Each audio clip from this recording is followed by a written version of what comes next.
On this week's episode of the LA Business Podcast, we talk about companies getting into Latin America, becoming part of the Latin American economy, some of the top tech hubs in Latin America. Let's jump right in to this week's episode of the LA Business Podcast. Welcome to the LA Business Podcast, your destination to hear stories of how businesses grow and scale. I'm Robert Brill, CEO of Brill Media and the host of this podcast. Now, let's jump right into this week's interview. Hey everyone, welcome to another episode of the LA Business Podcast. Today our guest is Craig Dempsey. Craig is the co-founder and chief executive officer of Biz Latin Hub Group, which is an integrated accounting, law, and recruitment firm. And you are in Bogota, Colombia, correct? That is correct. And look, thank you very much for having me on the podcast. Thank you. Tell us a little bit about what you do and why you started the business. Sure. Look, paraphrasing very quickly, look, and just for randomness, I'm actually Australian living in Latin America. Okay. And in 2014, I guess I saw an opportunity and we incorporated the Biz Latin Hub Group. Since then, we've grown to having offices across 16 countries, although we do actually service 18 countries. In short, it's integrating what is traditionally a law firm with an accounting firm and a recruitment firm. So we support usually mid to large international clients, particularly a lot from the US market, to establish and do business across Latin America. So unlike most traditional models where you go down, you speak with a lawyer, you speak with an accountant, and then once you've got that, then you need to recruit people, etc. We integrate that all into, I guess, a harmonious sort of, value link. What are some of the nuances about doing business in Latin America? Sure. Look, obviously there is a bit of a difference. And obviously yourself being based in LA, which obviously has a lot of Latin influences there. But, what is at the surface, what's the simple thing? Obviously language is one. And as you can appreciate, although the vast majority of Latin America speaks Spanish, there are obviously Brazil that speaks Portuguese, and there's actually a few other countries in there that speak some other languages as well. So language is an interesting one. And one of the generalizations that we see a lot is clients will think, okay, great. A person in Mexico speaks Spanish. A person in Argentina speaks Spanish. It's all the same. Nope. Once you get under the surface, you realize that forgetting the pronunciation is done quite differently, but there's actually a lot of words that don't quite work out. Then often people with Spanish, when they translate it into English, you often have a bit of a problem as well. A simple example, and it's happened actually recently within my office, is I received a message and it said this person is inebriated, which basically means the person is drunk. Which is a little bit weird, but realistically, what it is it means that person is actually has food poisoning. So the translation of poisoning actually comes drunk in English. So a simple example where often things can get lost in translation. So language is an interesting barrier. Culturally, Latin America particularly, traces its heritage back to, I guess, the Mediterranean countries primarily, other than obviously indigenous here. It's far more about personal relationships. Often we'll have a lot of clients, particularly from the US, large corporations. We'll actually never meet them in person, and we could be supporting them for years across the region. Maybe we have a few calls, etc. But whereas a lot of our Latin-based clients, it's far more about personal relationships. It's far more important. So understanding the difference, particularly a lot of our clients working in engineering, construction, etc., when they're bidding on projects, they do have to understand that, look, actually coming down to the country and having a physical presence does actually mean a significant amount when you're actually bidding on these projects. It's not just treated as perhaps as clinically as the US or where I'm from, Australia. Sure. It's kind of weird. I mean, I have employees I've never met. Yeah. And it's very common, in that sort of, I guess, culture, the Western culture, etc. But in Latin America, it is far more about relationships. Another silly one, and this is more of an internal thing. I know, throughout my career, and I was originally an army officer, then I worked in mining in various places around the world. Birthdays come and go, and realistically, it's kind of no big deal. Maybe you might go have a couple of beers after work, etc. But in Latin America, if it's someone's birthday, there's an expectation, and it's done, where there'll actually be acknowledgement from it. They'll probably put balloons up. They'll actually have a cake for them because it's quite a big deal to them. So it's a small thing again, because those personal touches, relationships, etc., do actually mean far more down in this part of the world than perhaps other cultures. Hmm, that's fascinating. So when a company engages with you, like what are the like what are the first 5 things you do with them? Because like it sounds like an enormous task Sure. to get involved in Latin America. Sure. Look, either a client comes to us and says, "Look, Craig, we actually just want to establish companies in these 9 countries because we already have clients," and off we go.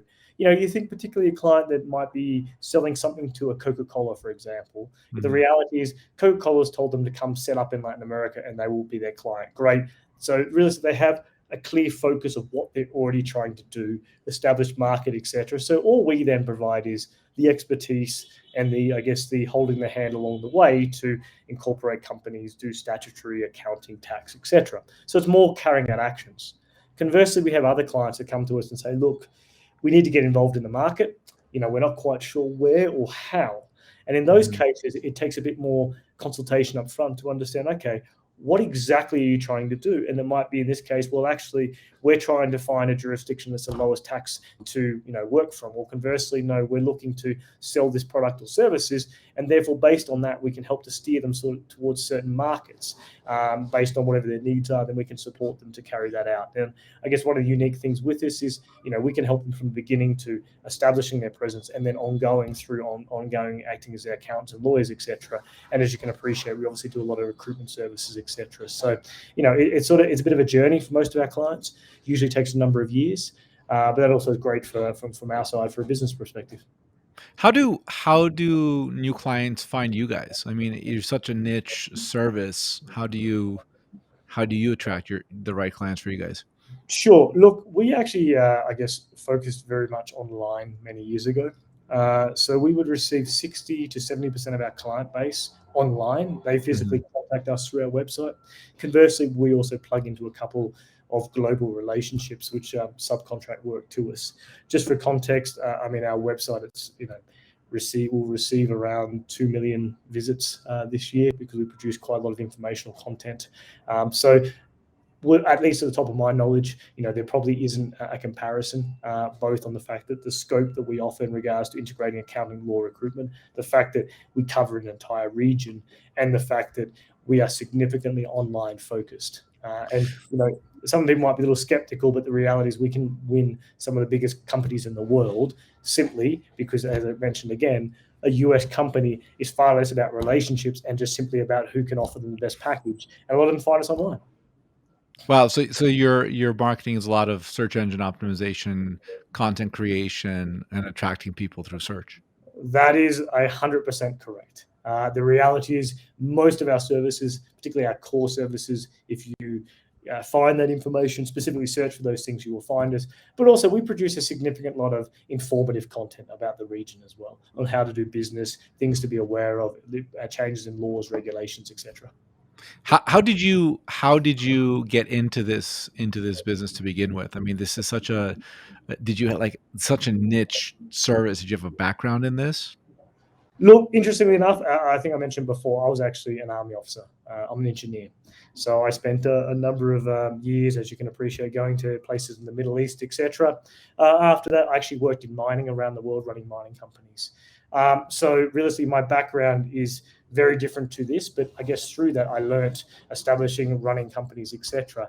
And then realistically managed to pull a great team together. And over quite a long journey now, it's definitely put me in well positioned to understand exactly how things interface as well. At the end of the day, most of our clients are looking for a commercial solution. They're not looking for a legal solution or a tax solution or an accounting based solution, etc. So pulling that together and those things is quite important for a lot of our clients, and that's what the value add we have.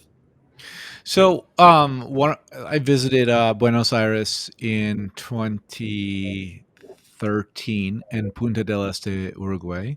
Had a great time in both places. I have no Um, doubt. but both dramatically different from each other. And I know now that I've been to Buenos Aires, I know that there's a currency issue with I think the Argentina as a whole, right? The value of Argentinian pesos, I think, Is it Argentinian pesos? Yeah. Yeah, that's right. Um, the value of the currency fluctuates dramatically to the point when I was there in 2013, people were very much interested in capturing US dollars and giving us discounts on products and services if we had US dollars. Um, how do you advise companies on the valuation of currency and how that plays into a business strategy? Sure. Look, real estate across Latin America, this is quite a specific issue to Argentina, or perhaps you could also say Venezuela as well. But we don't actually operate in Venezuela, and we don't really encourage clients to. With respect to Okay. Argentina, Argentina is a very unique case. Around the time you're talking about, yes, they had a lot of currency issues. You then found a few years later they went through a different government, which actually brought a lot more stability. And it was really quite common to operate in US dollars or Argentine pesos. And more the last few recent years, they've sort of reverted back to these same exact problems. I don't know off the top of my head, but inflation is somewhere around the 40 to 50% in 2021. So yes, it is an issue. Yes, there are some ability to operate within the country in US dollars to try to reduce those, I guess, the inflation risks. And yes, we do work with clients to try and structure their operations as best as possible to mitigate those problems. Or in many cases, a lot of our clients, we actually suggest them not to do in Argentina, where in a Chile or Peru, you don't have these sorts of problems. And there even Ecuador, for example, actually operates in US dollars. So there are these different options as well. And when you advise a company who wants to kind of go into a new market, do you have I guess really the fundamental question is with the clients who you work with, are they like do you have a particular type of trend in the types of businesses that you end up working? Are these like manufacturing companies or services businesses? What types of clients are ripe for opportunity in Latin America? Sure. Just speaking the here and now, what we see a significant amount now is US companies, services companies, particularly tech companies, coming to Latin America, simply put, for two reasons. One, either A, they actually can't find the tech talent in the US, or B, from a cost point of view. And as you can appreciate, there's a strong interest, particularly in US companies, not to go towards China or the Philippines, etc. So a lot of these companies are looking towards Latin America, being in the same time zone, to try and set up what they call centers of excellence, where they can go hire these tech developers, etc., that would complement their US workforces. That's a very, very common model, especially now that with COVID and stuff, that it's become far more accepted that you can have employees that you haven't met, that can work remotely, etc. So it's becoming far more accepted, and that is something that we're almost getting inquiry multiple times a week. For clients looking to do that. That presents a great opportunity for US companies to find people in a time zone, perhaps get some savings as well. And conversely, it's a great opportunity for Latin America. It means the highly educated workforce they do have down in the region here is getting those opportunities to work in those international companies. Where would you say the tech hubs are in Latin America? Like when I think of like cutting edge tech, certainly in Silicon Valley, I think of Estonia. I imagine blockchain and other metaverse and meta, worlds, etc. Where are these tech hubs in Latin America, and what technologies you see the trends following in Latin America, like as centers of excellence? Sure. Look, there's sort of two approaches. In regards to your specific question, in Central America, look, the leading tech area is Costa Rica. In San Jose, the capital there, pretty much almost every large company in Silicon Valley actually has an office there, whether it's IBM, whether it's Apple, etc. As an Really, example, I love Costa Rica. it's basically the go-to to hire. Why? Because Costa Rica has basically focused a lot on tech. Two, it's actually a relatively safe country. Three, it's close to the US as well, so you can travel there. And four, it's just had a strong connection to the US because of tourism for such a long period of time. So Costa Rica is big on that. It's a small population, small country, but it has a significant tech influence. You go further south to actually South America itself. there are a number of jurisdictions that have large tech scenes. Some of it's located, I guess, integrated with US companies. Conversely, some of the startups that come from this part of the world. And I would say predominantly the markets would be Mexico, which actually North America, but I guess outside Central America would be Mexico, Brazil, Colombia, and Argentina are probably the four largest economies from a tech point of view.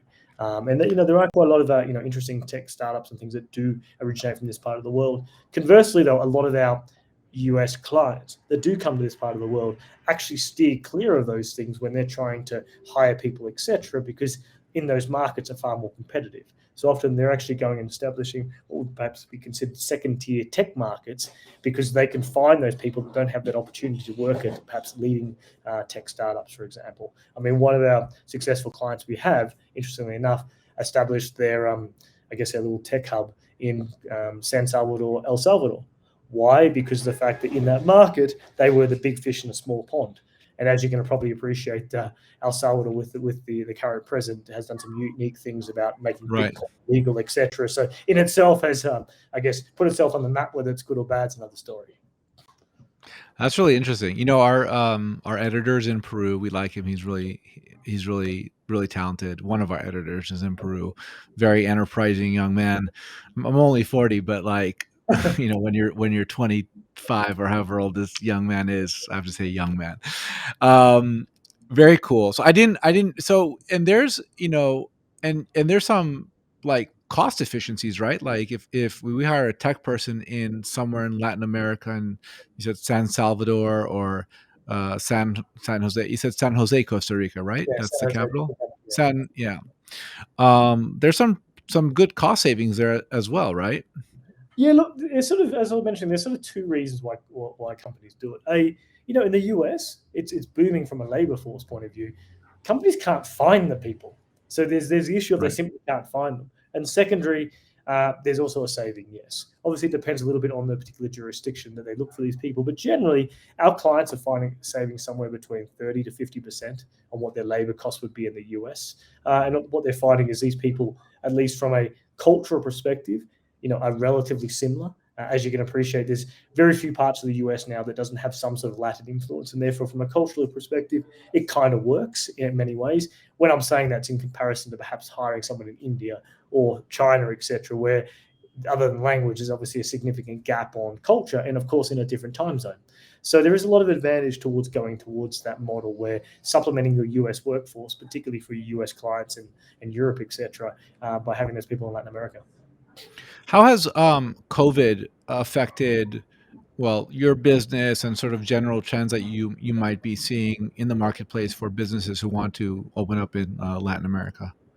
Sure. Look, from our perspective, there's obviously a lot of lessons learned in regards to working in a far more remote working environment. Although things worked out quite well for us. And for a little bit of context, we've actually been back working in the office in some fashion since June last year. So there was only a relatively short period where we sort of worked completely remotely and then sort of gone back onto that sort of program.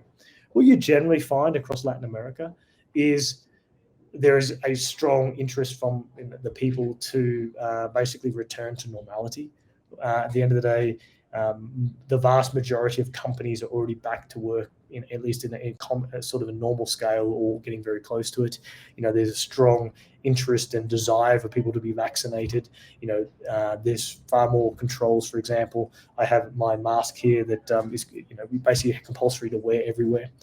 So there's a number of different things, from positive or negative. So I guess there is that strong desire to get back to normality, which is similar across the world. It's just that perhaps Latin America, although we're a little bit tougher initially on some things, have managed to find that balance perhaps. And what will you be focusing on for your business over the next year going into 2022? Sure. Look, moving into next year, we're in a position now, as I said, we're established in 16 countries. We're going to continue to expand across the region so that we can actually do a complete coverage for our clients. And then realistically, what we'll continue to do is, building up those smaller offices to provide that capability, as well as, focusing on client experience. At the end of the day, the client does have options. We're very proud of what we do, but we can always improve. So we continue to invest in systems and processes to ensure those repeatable outcomes and the best client experience possible. And Craig, how can people find you if they want to connect? Sure. Look, the best way would be find us online. End of the day, if you're interested in doing anything to do with Latin America and Google, it won't be very hard to find us. But to get us directly on our website is www.biz, Latin, Latin, hub.com. All right, Craig Dempsey, thanks for being with us today. Craig, you're the co-founder and chief executive officer of Biz Latin Hub Group. Thanks for the insightful podcast today. Absolute pleasure. Well, thanks very much for having me again. Thank you for listening to this episode of the LA Business Podcast. If you like what we're doing on this podcast, please consider subscribing on Apple or Google Play, leaving a 5-star review, and sharing with your friends. If you have any questions, comments, or recommendations for a guest you'd like to hear on this podcast, please email me, robert@brillmedia.co. Thank you. Have a fantastic day.